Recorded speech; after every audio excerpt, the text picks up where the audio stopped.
श्रीगुरुभ्यो नमः। हरि ओम। नमस्तेस्तु महामाये श्रीपीठे सुरपूजिते शंखचक्रगदाहस्ते महालक्ष्मी नमोस्तुते।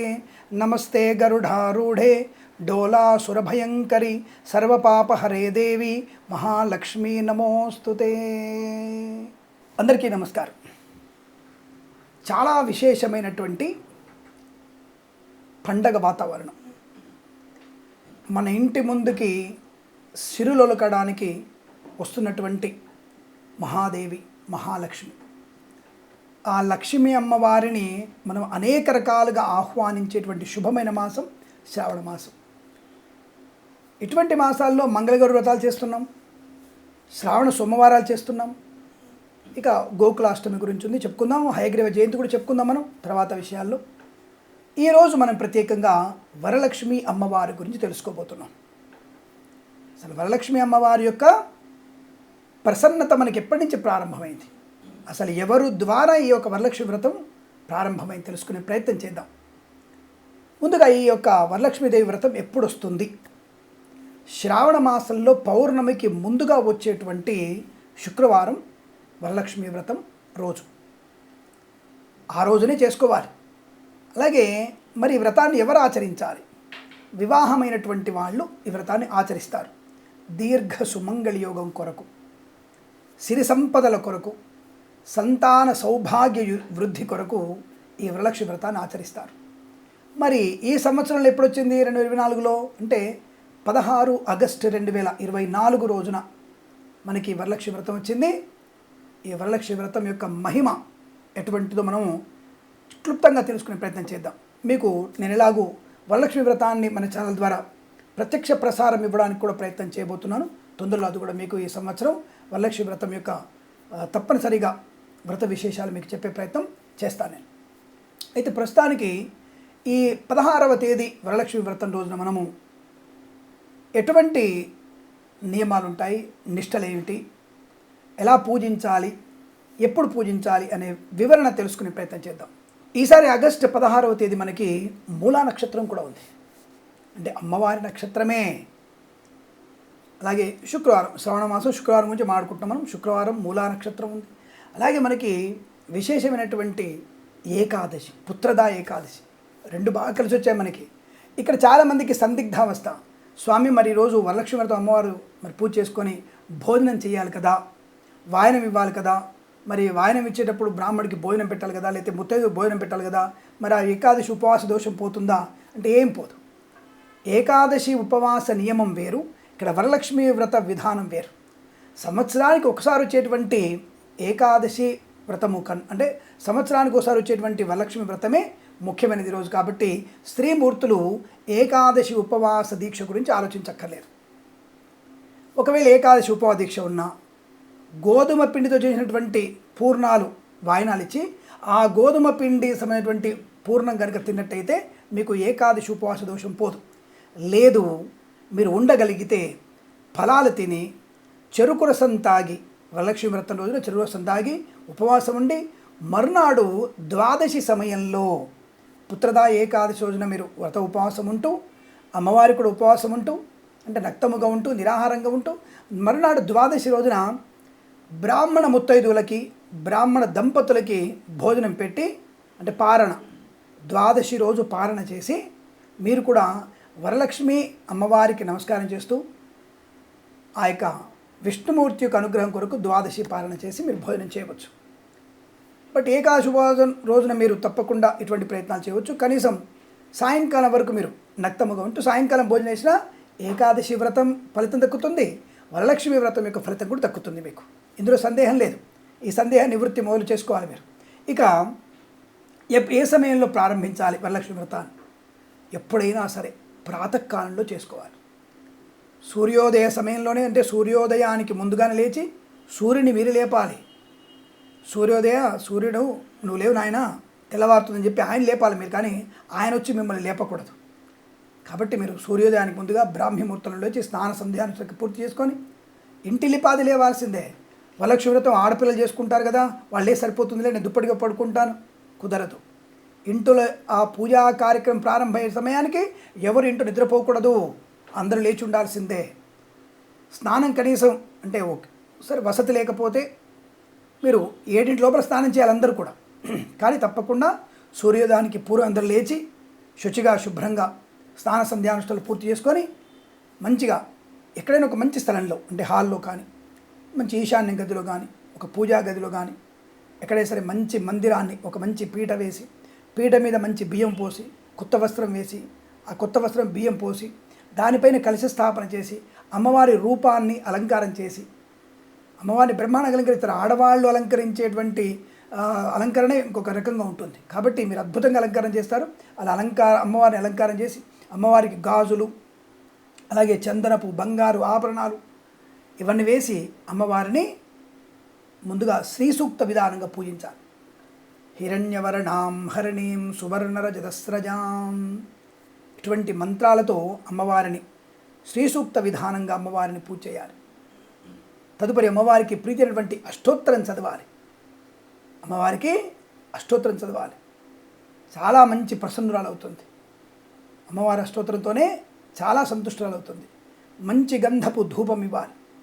అమ్మవారికి ధూపం, సాంబ్రాణి పొగ, దీపము, అంటే ముందుగా ఇచ్చేది ధూపము, తర్వాత దీపము, తర్వాత అమ్మవారికి నైవేద్యము, షోడశ ఉపచారాలు అంటే 16 రకాల ఉపచారాలు, ఆవాహనం, ఆసనం, అర్ఘ్యం, పాద్యం, స్నానం, అలాగే వస్త్రం, చందనం, కుంకుమ, అలాగే యజ్ఞోపవీతం, తర్వాత ఆభరణాలు, తర్వాత అమ్మవారికి ధూపము, దీపము, నైవేద్యము, తాంబూలము, మంత్రపుష్పం, ఇలా ఎన్ని షోడశోపచారాలు చేసిన తర్వాత అమ్మవారికి ఆత్మ ప్రదక్షిణ కూడా చేసుకోవాలి. మంగళహారతి ఇచ్చేసి ఆత్మ ప్రదక్షిణ కూడా చేసుకోవాలి.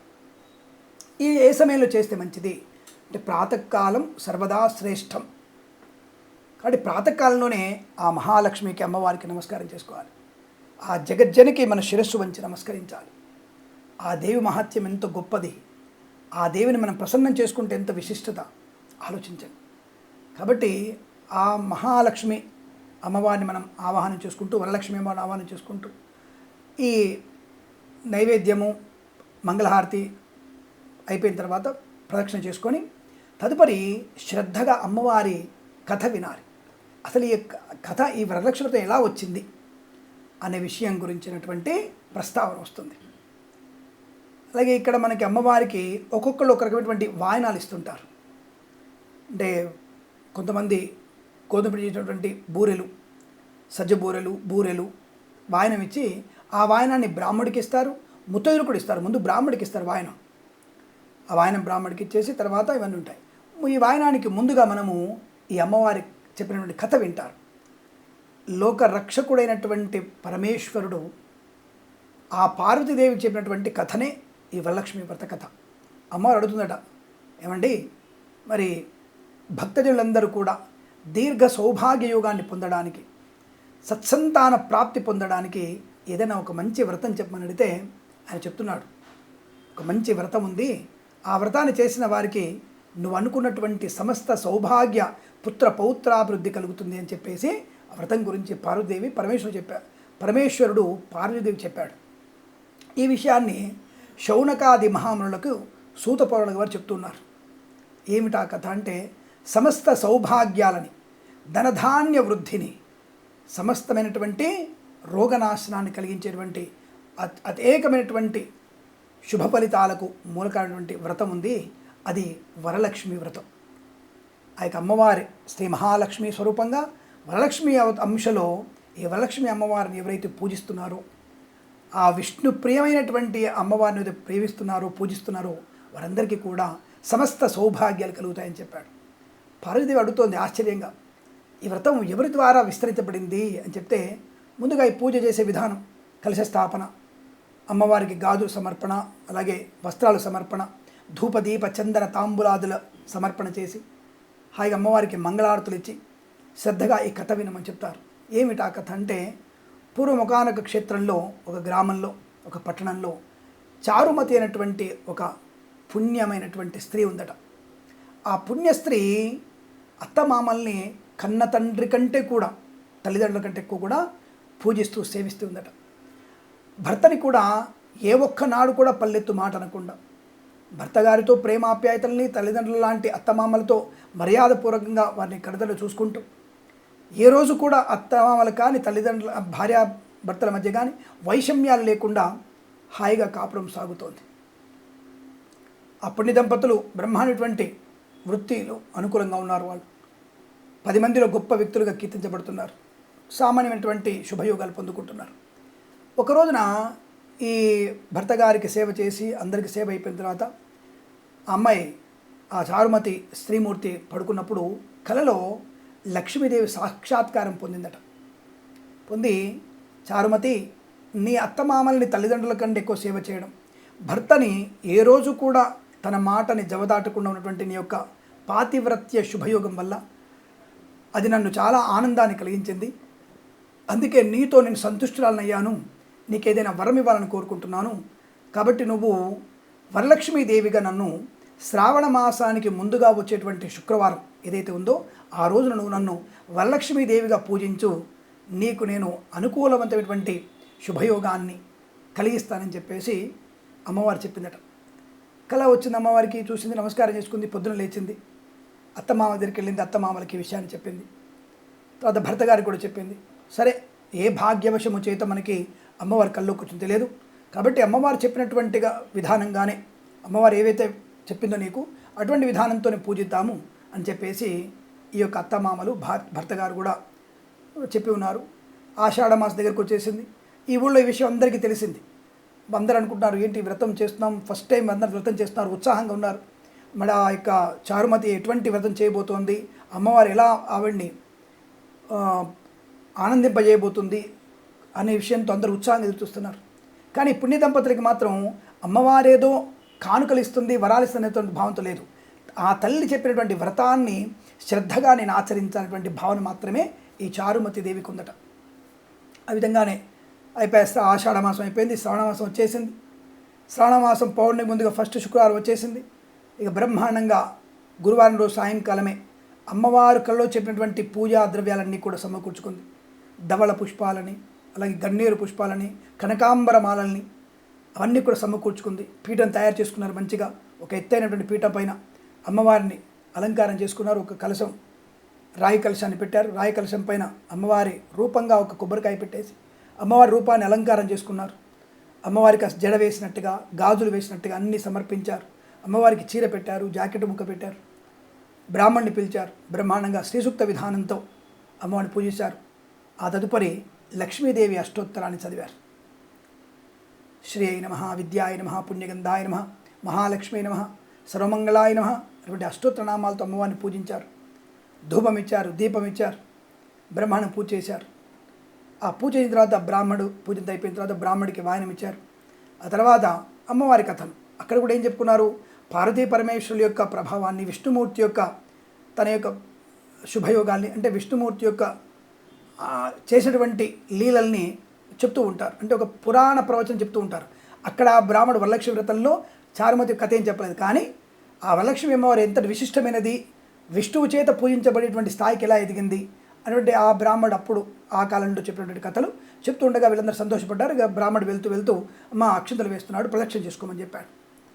యాని కాని చ పాపాని జన్మాంతర కృతాని చ తాని తాని ప్రణశ్యంతి ప్రదక్షిణం పదే పదే పాపోహం పాపకర్మాహం పాపాత్మా పాపసంభవ త్రాహిమాం కృపయాదేవి శరణాగత వత్సలి అన్యథా శరణం నాస్తి త్వమేవ శరణం మమ అన్నటువంటి భావనతో ఆ చారుమతి దేవి అక్షత చేతులు తీసుకొని పుష్పాలు తీసుకొని ప్రదక్షిణ చేసుకుందట బ్రాహ్మణ. ఒక్క ప్రదక్షిణ చేయగానే ఆ యొక్క ఆ అమ్మాయికి చేతుల నిండా బంగారు గాజులు వచ్చేసాయి. చేతుల నిండా బంగారు గాజులు వచ్చేసాయి. అమ్మాయి ఆ గాజులు చూడకుండానే అమ్మాయి ప్రదక్షిణ చేస్తుంది ఆ స్త్రీమూర్తి. రెండో ప్రదక్షిణ చేసరికి కాళ్ళకి, మెడకి అనేకమైనటువంటి ఆభరణాలు వచ్చేసాయి. ఇక మూడవ ప్రదక్షిణ పూర్తి చేసరికల్లా ఇంటి నిండా బంగారు ఆభరణాలతో, రత్నాలు, వైఢూర్యాలతో నిండిపోయిందట. అలాగే అక్కడికి ఆ పూజా సందర్భంగా అమ్మవారిని పూజించడానికి, ఆ యొక్క పూజను చూడడానికి వచ్చినటువంటి స్త్రీమూర్తులకి, ముత్తైదులందరికీ కూడా అనేకమైన ఆభరణాల వాళ్ళ వంటి మీద కూడా వచ్చాయట. అటువంటి ఉన్నతమైనటువంటి స్థితిని అందరూ చూసి ఆనందపడ్డారు. ఒక రకంగా చెప్పాలంటే వాళ్ళందరూ కూడా ఈ ఆభరణాలని తీసుకెళ్ళడానికి ఎడ్ల బండి తెచ్చుకున్నారట. అంటే అప్పటికాలం ఎడ్ల బండి కదా, ఎడ్ల బండి తెచ్చుకున్నారు వీళ్ళకి వచ్చినట్టు బంగారాన్ని రత్నాలన్నీ కూడా మోసుకుపోవడానికి. అంతటి ధనం వచ్చిందట. వెంటనే ఆ చారుమతి ఆ దృశ్యాన్ని చూసి అమ్మవారి యొక్క అనుగ్రహం చేత కలిగిందని చెప్పేసి అమ్మవారి పైకి నమస్కారం చేసి ఆ భార్యాభర్త ఇద్దరు కూడా అమ్మవారిని నమస్కరిస్తూ ప్రతినిత్యం కూడా అమ్మవారిని పూజిస్తూ విశేషంగా ప్రతి శ్రావణ మాసంలో ఈ పౌర్ణమి ముందు వచ్చేటువంటి వరలక్ష్మి వ్రతాన్ని ఆచరిస్తూ ఈ చారుమతి కథను అప్పటి నుంచి వీరందరూ చెప్పుకుంటూ ఆనందమయ జీవనాన్ని పొందుకుంటున్నారు. ఆ తదుపరి ఆ బ్రాహ్మణుడికి వాయనాలు చేసి అనేకమైన ధనాన్ని ప్రాప్తికి ఇచ్చేసి ధనాన్ని సమర్పింపజేసి ఆ బ్రాహ్మడి ఆశీర్వాదం తీసుకొని ఈ వచ్చిన మొత్తం కూడా ఈ చారుమతి యొక్క పుణ్య శుభయోగం ఇంతటి దాన్ని కీర్తిస్తూ అందరూ పొగుడుతూ అందరూ కూడా వాళ్ళ ధనాన్ని తీసుకుని వాళ్ళు సాగిపోతున్నారట. తర్వాత ఈ చారుమతి భర్తకు నమస్కరించి అత్తమామలకి కాళ్ళు కడిగి నమస్కరించి వాళ్ళ పాదోదకాన్ని స్వీకరించి అందరికీ భోజన తాంబూలు ఇచ్చి తను భోజనం చేసి అంతిమ కాలంలో మోక్షాన్ని పొందుకుందట. ఇది కదా మనం అనుకున్నటువంటి అంటే కథలో విశేషం ఏమిటి అంటే దేనిని ఆశించకుండా మనం చేసేటువంటి పనిలో తప్పకుండా మీకు అనుకూలవంతమైనటువంటి ధనధాన్య వృద్ధి అష్టైశ్వర్య ప్రాప్తి పొందుకునే అవకాశం ఉంటుంది. ఏదైతే మనము ఆశిస్తున్నామో అమ్మ అంతవరకే ఇస్తుంది.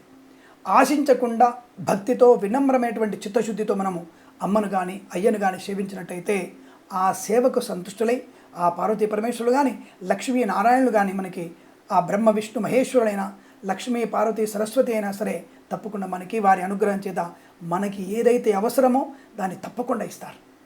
కాబట్టి ఇటువంటి పురాణ కథల ద్వారా మనము ప్రతిదీ కూడా మనం సంకల్పం వరకే కర్మ చేయడం వరకే ఆశించి చేయకుండా మనం చేసే కర్మకి సమృద్ధి అయినటువంటి శుభయోగాలు పొందుకోవచ్చని కథ తెలుసుకుంటూ ఈ వరలక్ష్మి వ్రతం రోజున ఈ చారుమతి కథ వింటూ సాయంకాలం మళ్ళీ అమ్మవారికి దీపారాధన చేస్తూ లలితా సహస్రనామ పారాయణ చేస్తూ ఈ వచ్చినటువంటి ముత్తైదువులకి వాయనాలు పసుపు కుంకుమలు చీరలు సారెలు పెట్టి ముత్తందరికి కూడా శనగలు కూడా వారికి తాంబూలాలుగా ఇస్తూ ఉంటారు. కాబట్టి ఇటువంటి విశేషమైన వరలక్ష్మి వ్రతాన్ని ఎవరెవరైతే చేస్తున్నారో వారి వారి ఇంట ఆ లక్ష్మీదేవి స్థిరంగా ధనధాన్య వృద్ధి కలిగిస్తూ పుత్ర పౌత్రాభివృద్ధి కలిగిస్తున్న విషయంలో సందేహం లేదు. తప్పకుండా ఇటువంటి వరలక్ష్మి అమ్మవారి వ్రతాన్ని తప్పకుండా ఆచరించండి. అమ్మవారి అనుగ్రహాన్ని అష్టైశ్వర్యాలు పొందాలని కోరుకుంటూ సర్వేజన సుఖినో భవంతు. సర్వం శ్రీ మాతృదేవతార్పణమస్తు. ప్రేమతో మీ కిరణ్ శర్మ.